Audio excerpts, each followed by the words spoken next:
Assalamualaikum warahmatullahi wabarakatuh.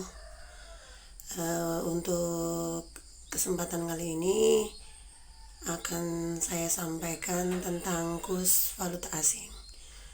Jadi untuk kurs valuta asing ini masuk ke dalam materi perdagangan internasional. Jadi di perdagangan internasional ada perhitungan mata uang asing. Apa itu kurs mata uang asing akan kita pelajari hari ini.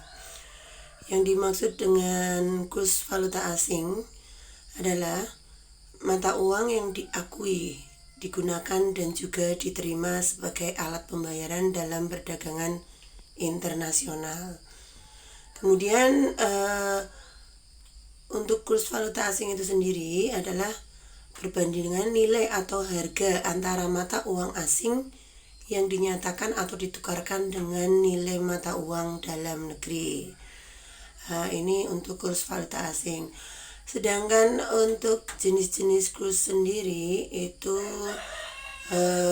ada 3. Yang pertama ada kurs jual, adalah harga yang diberikan oleh bank kepada seseorang yang ingin membeli mata uang asing. Kemudian ada juga kurs tengah. Ini kurs yang diberikan oleh bank antara kurs jual dan kurs beli.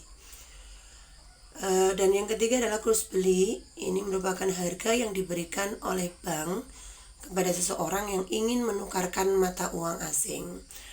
Jadi kurs ini akan kita gunakan ketika kita melakukan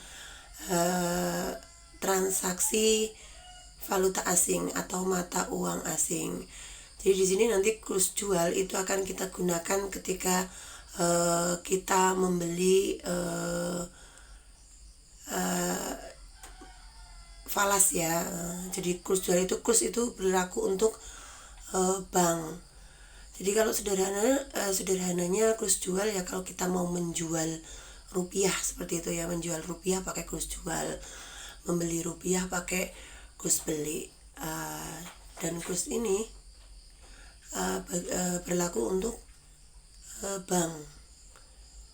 Jadi ketika kita membeli falas ya pakai kurs jual, ketika kita menjual falas pakai kurs beli. Itu pengertiannya. Kemudian manfaat dari valuta asing itu sendiri untuk apa sih? Yang pertama untuk memudahkan arus pembayaran ke luar negeri. Kedua, memudahkan masyarakat dalam memenuhi kebutuhan mata uang asing. Kemudian ada juga meningkatkan kegiatan perdagangan internasional, meningkatkan cadangan devisa, dan memperlancar pembangunan nasional. Ini manfaatnya. Kemudian sekarang coba kita lihat penerapan contohnya. Contoh perhitungan kurs valuta asing. Ini contoh yang pertama. Ini ada contoh sebelum berangkat ke Amerika Serikat. Kasino menukar uangnya sebesar 60 juta rupiah dengan dolar Amerika. Saat itu untuk kurs belinya 7.000, kurs jualnya 7.500 per 1 dolarnya. Kemudian di Amerika Serikat kasino membelanjakan uang sebesar 6.000 US dollar. Dan sekembalinya di Indonesia, kasino menukarkan kembali sisa dolarnya ke rupiah. Dengan kurs saat itu kurs belinya 7.300 dan kurs jualnya 7.800. Pertanyaannya, uang kasino itu berapa besarnya? Uang kasino yang tersisa atau yang dibawa pulang. Penyelesaiannya seperti ini.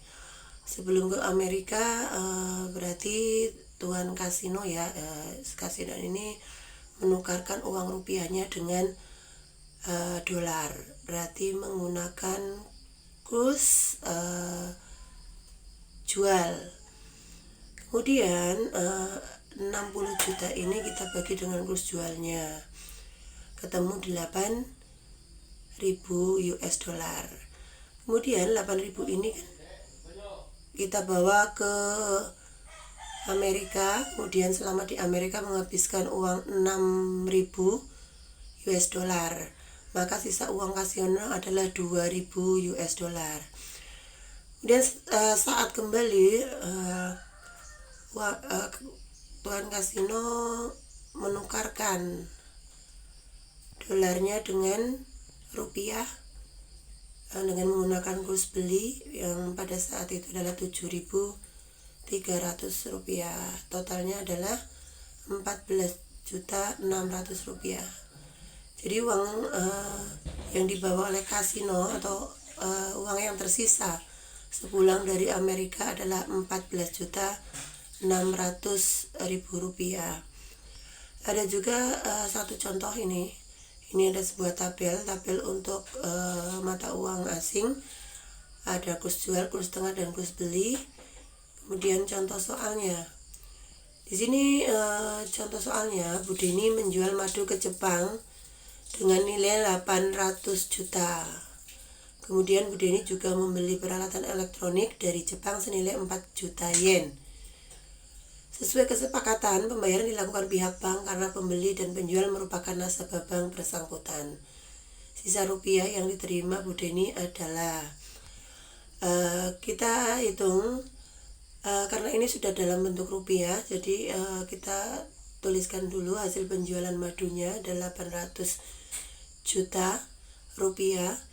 Kemudian membeli peralatan listrik 4 juta yen.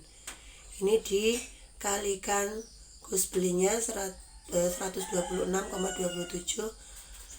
ketemunya adalah 50580 atau 505 juta 80 ribu.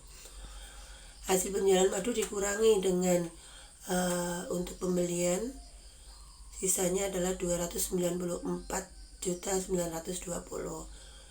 Ini karena untuk pembayaran peralatan listriknya kita menggunakan mata uang yen, maka kita akan menghitung mata uang rupiah kita dengan menggunakan kurs beli. Ini transaksinya dilakukan oleh bank yang sama. Ya, berarti menggunakan kurs beli itu sama seperti waktu awal ya. Waktu awal kita mendapatkan rupiah itu seperti itu dari hasil penjualan madunya.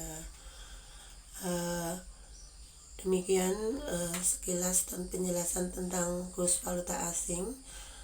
Untuk lebih jelasnya bisa dilihat lagi di dalam buku materi kelas 11. Demikian, terima kasih. Wassalamualaikum warahmatullahi wabarakatuh.